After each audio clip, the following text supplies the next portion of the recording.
Old Order Amish. This subgroup of the Amish holds onto its alt-ordering the Old Order.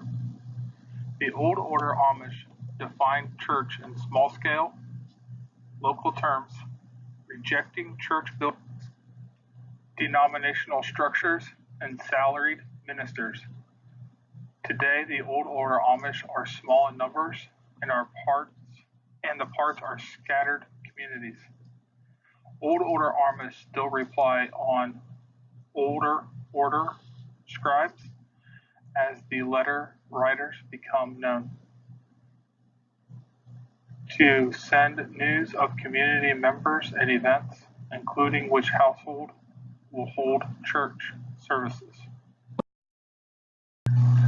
Mennonite. The Amish Mennonites come into existence through reform movements among North American Amish, mainly between the years of 1862 and 1878. This group of Amish moved away from the Old Order Amish. Later they changed their name to just Mennonite, dropping the Amish prefix. Beachy Amish. Even though they have retained the name Amish, they are quite different from the common idea of Amish.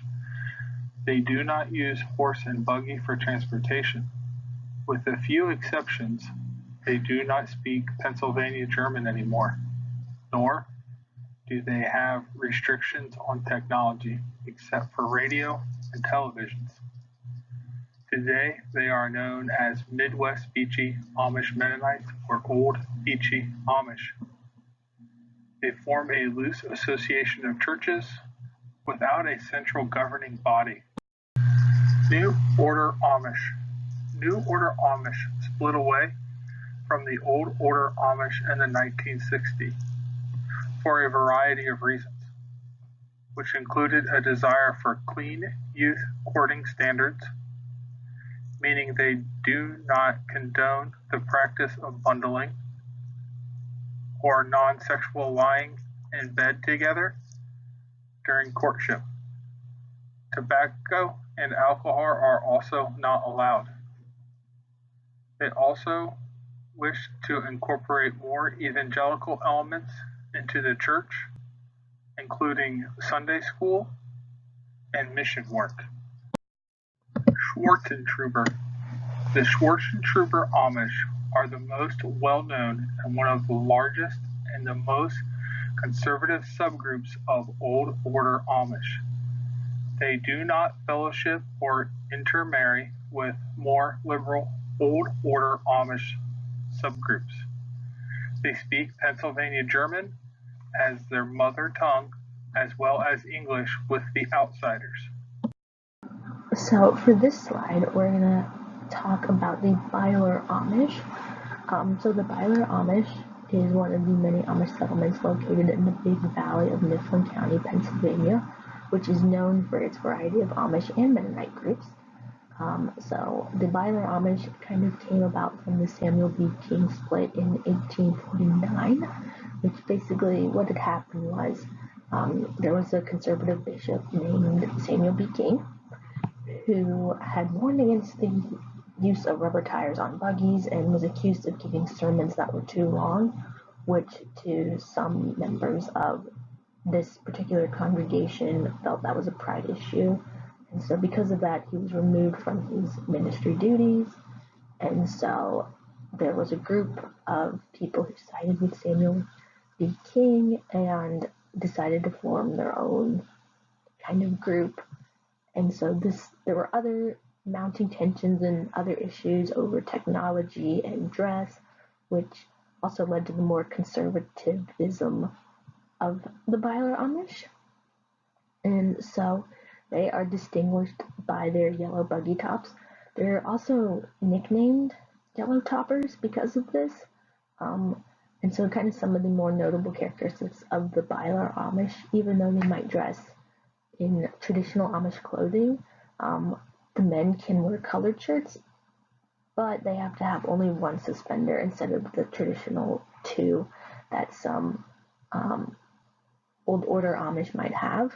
And so the women wear brown bonnets as well. They allow the use of tractors for belt power, but not field work. So screen doors and half-length curtains are permanent in the home, but carpet is not allowed. And so the Byler Amish are the smallest sect within the Old Order Amish that are located in the Big Valley. And so they only have 3 congregations, so it's a very small kind of group. And so also, as you can see, there's a picture of kind of the yellow buggy tops on this slide.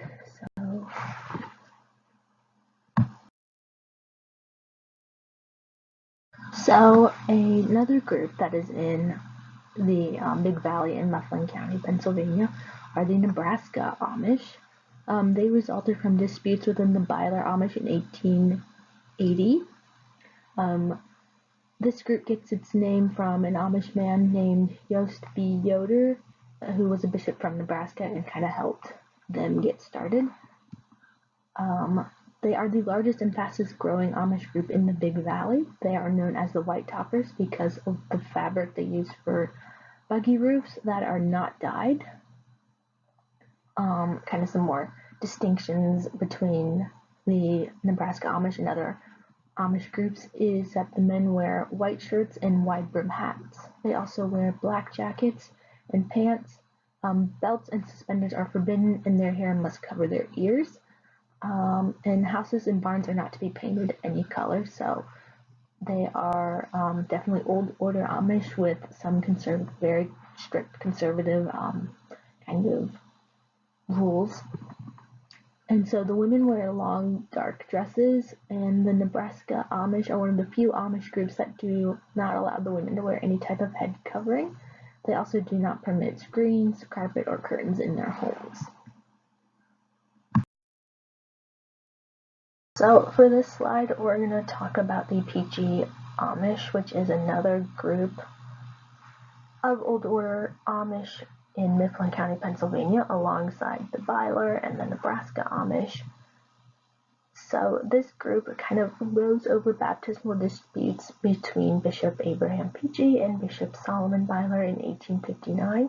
So basically what had happened was Byler was one of several Amish bishops that had begun to baptize his congregation in streams rather than homes, which was something that Peachy did not particularly like.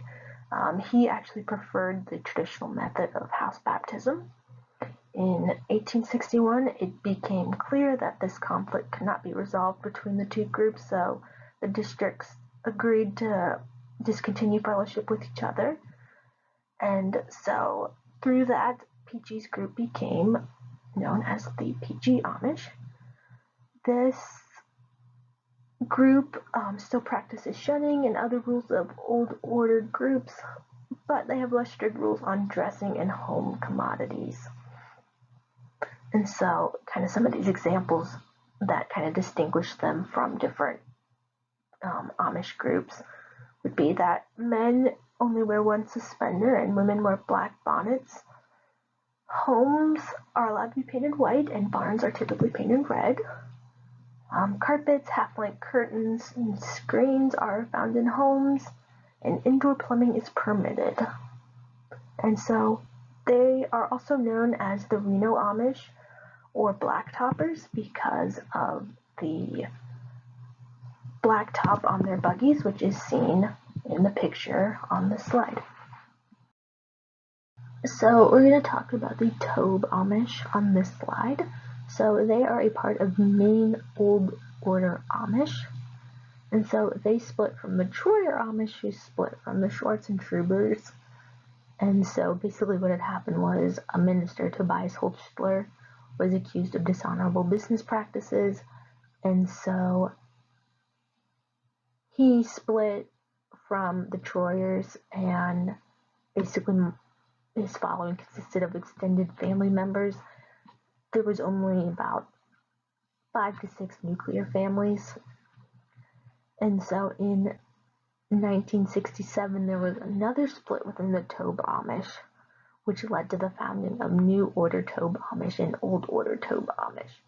So the New Order Tobe Amish has fellowship with the New Order Amish.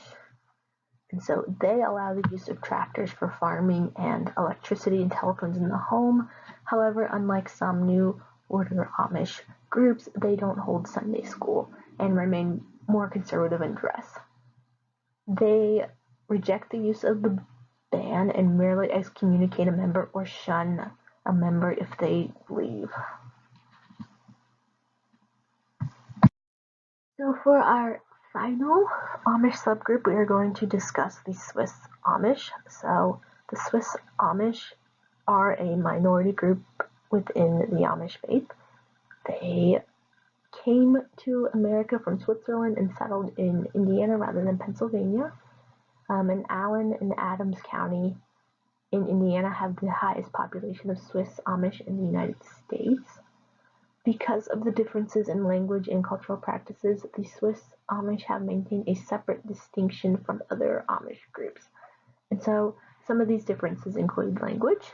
And so the Swiss Amish have obviously a different dialect than that spoken by the majority of Amish.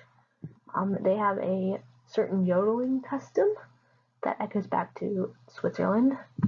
And so they have maintained this custom of yodeling that is not seen in Pennsylvania Dutch communities. They've got a certain burial custom where they will use unmarked wooden markers to indicate a place of burial. They only use open-topped buggies. And so the Swiss Amish tend to be more conservative in the use of technology than even Old Order affiliations in Pennsylvania Dutch and German Amish groups. They have distinctive last names, and they rarely intermarry with Pennsylvania German Dutch Amish. And so both groups may do business together and cooperate on certain issues, but typically they do not intermarry. And so the Swiss Amish is distinguished by the plainness of their appearance and of dress as well. And so in this slide, there's a picture of an open-topped buggy.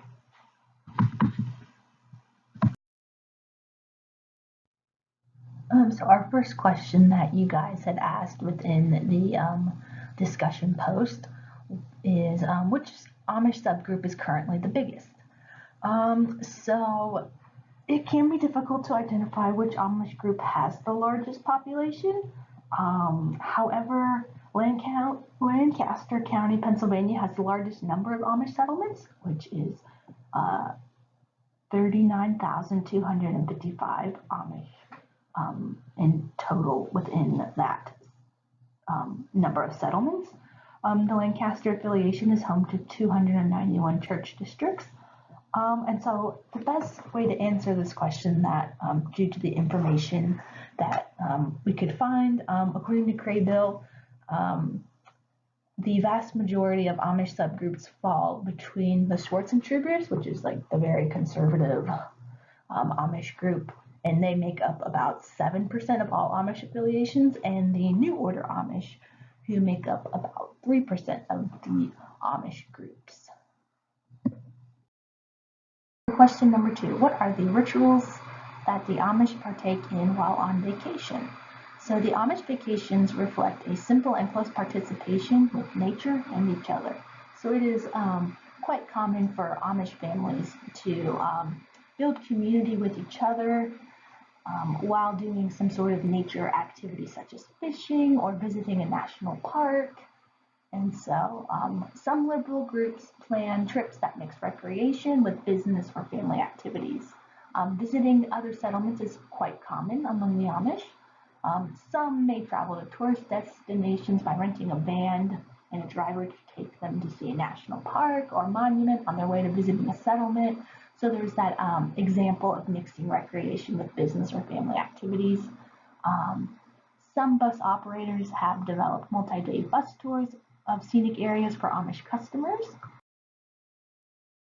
All right, so for question number 3, are there any Amish who have relationships with people who are not Amish?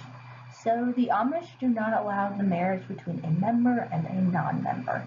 Both the bride and groom have to be baptized members. Some Amish groups may have relations with their English neighbors in terms of business collaboration, work, friendships, but usually not romantically. So somebody who is Amish may work for an English boss, or they may have a business and serve English customers, or they may just have a friendship with some of their English neighbors. So the Amish believe marrying outsiders could destabilize their society, and the reason for that is, you know, it is unequally yoked, as they quote a biblical passage, and it allows the influence of outside ideas and customs into their society, which could, affect their way of life. And so, someone who is Amish may leave their congregation to marry an outsider. There have been cases of that. And an outsider can become a member of a congregation and marry someone within the community. There are also cases for that as well. Okay, so for this question, why is it that more conservative portions of the Amish aren't willing to allow innovations that will make their lives a little more easier?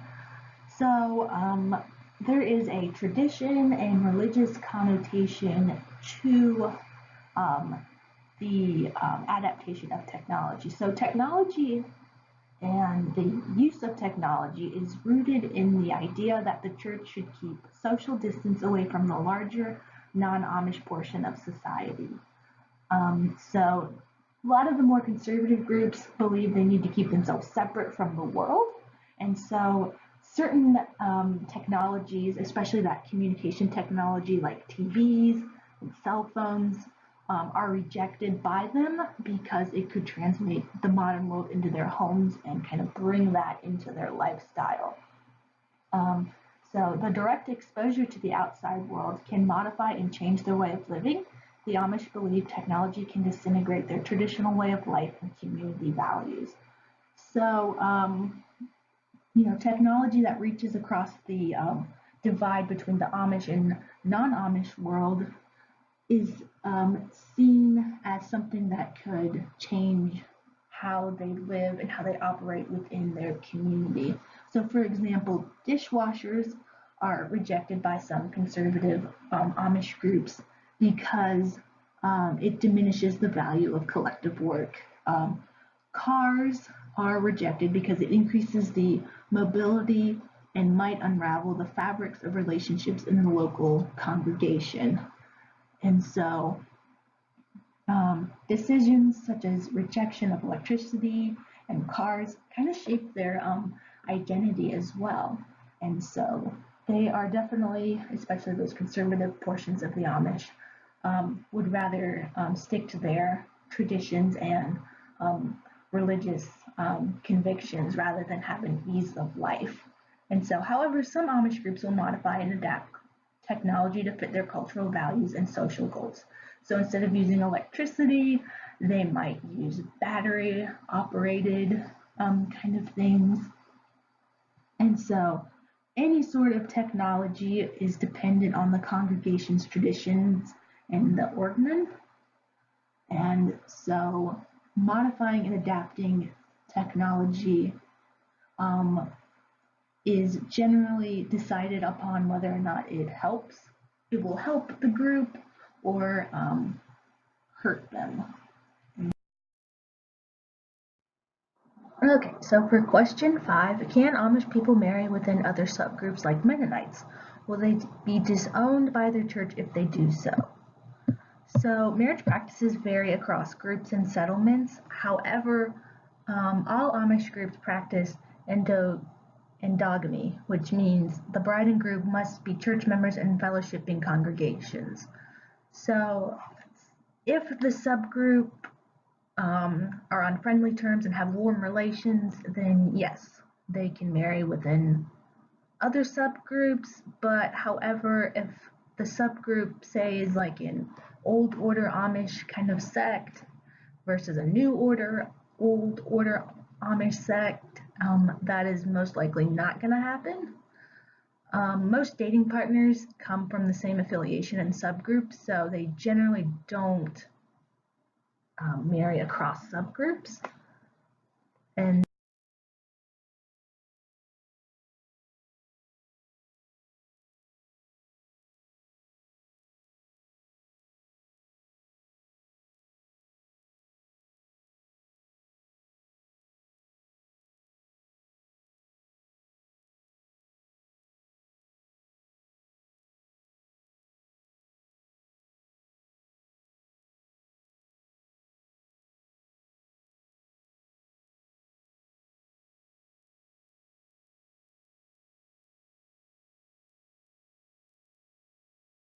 for question number 6, are the Amish in Bern, Indiana considered to be old order Amish? What about the Fountain City, Indiana Amish?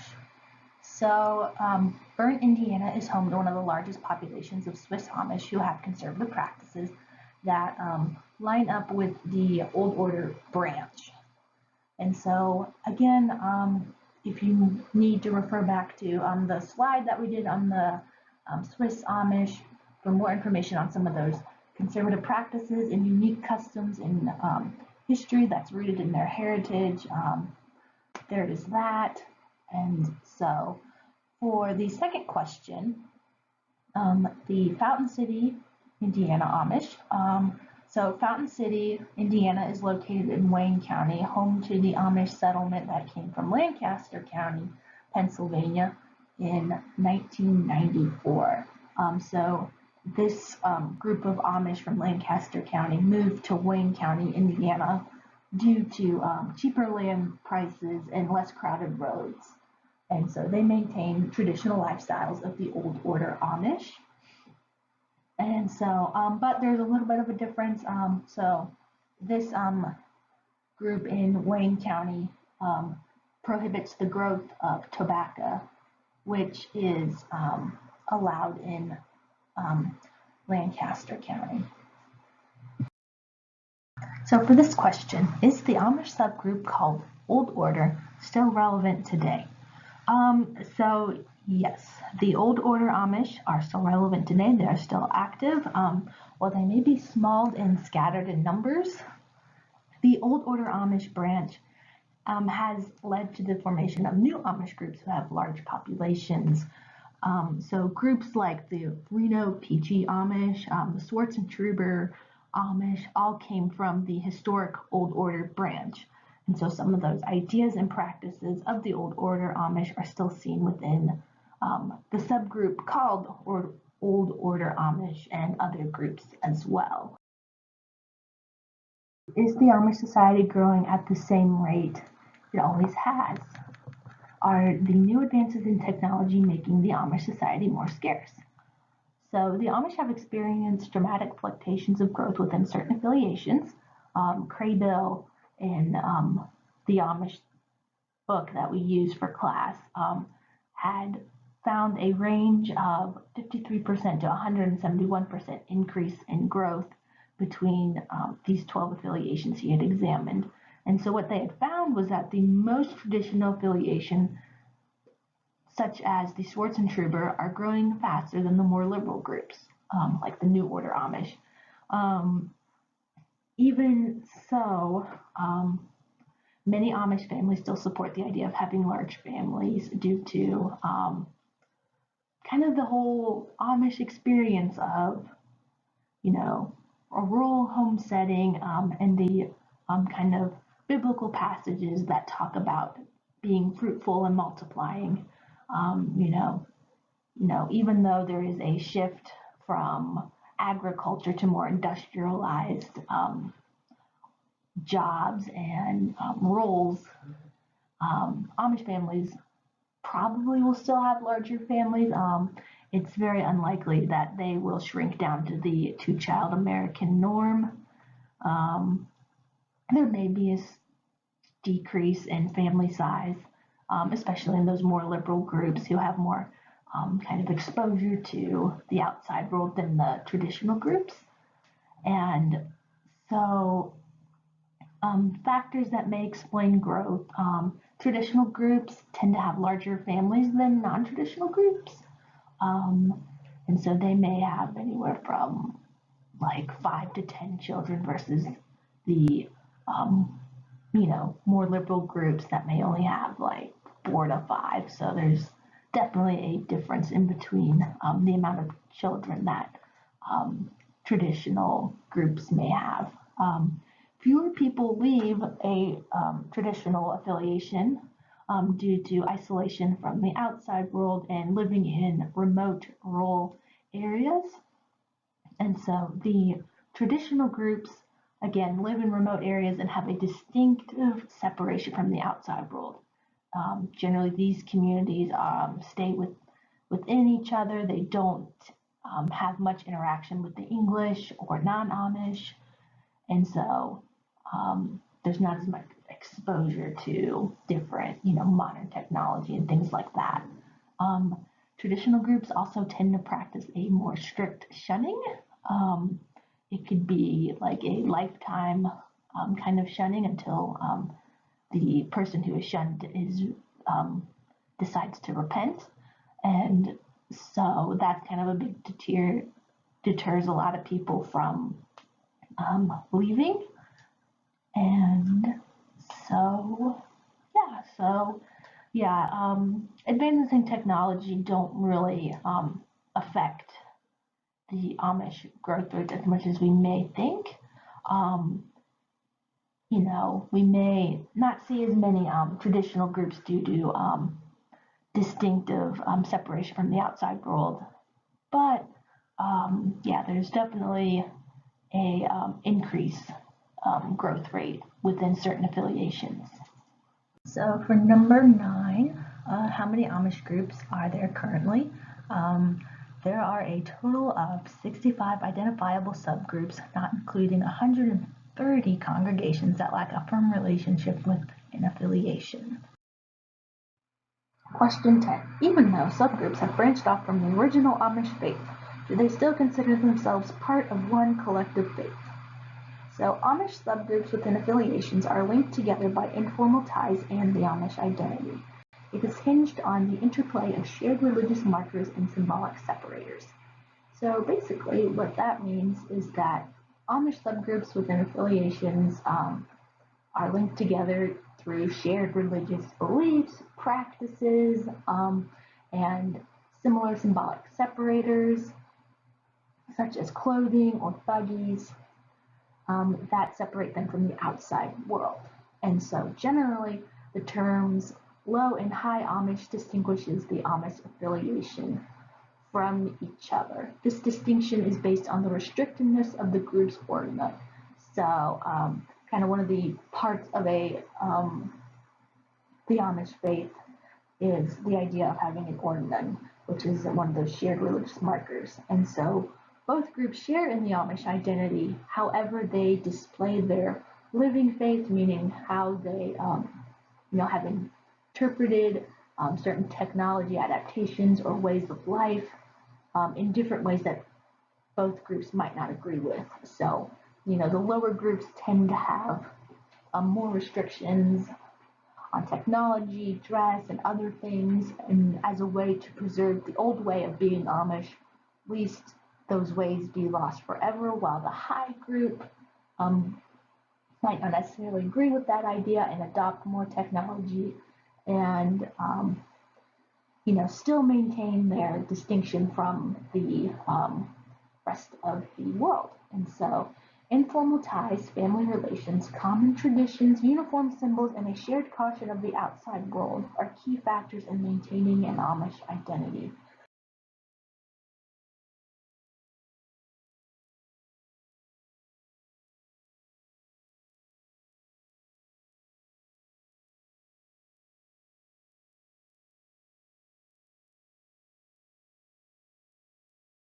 So for our final question that you guys had asked in the discussion posts, what caused the Amish to separate and form subgroups? So according to Donald Craybill, the author of the book that we use in class, different affiliations can emerge due to migration history, ethnicity, distinct ordinance practices, local conditions, and internal division. And so definitely for subgroups, internal division is a big part of separating from kind of the main group. And so some examples of these different kind of things that can happen. For migration history, families may decide to move to a new geographical location to create a community that has a distinctive lifestyle. So, families might move to a new state or community or, location, and they may adopt a more strict ordinance or a less strict ordinance in order to kind of have different practices that the original community might not have had. And so also ethnic differences between the Pennsylvania Dutch Amish majority and the Swiss Amish minority definitely had created a distinctive subgroup due to cultural differences between the Dutch and the Swiss. The Swiss came to eastern Indiana directly from Europe, but their daughter settlements have kind of spread out into different locations and states, but they still maintain that original culture that is definitely distinguished from the Pennsylvania Dutch Amish.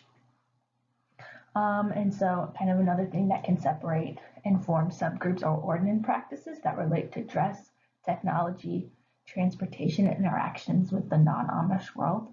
So some of the groups that we actually used in our presentation, there were some issues over, the adoption of new technology into the ordinance and community. Some groups might not necessarily want to have as much interaction with the non-Amish world, especially that lower affiliations and old order kind of groups.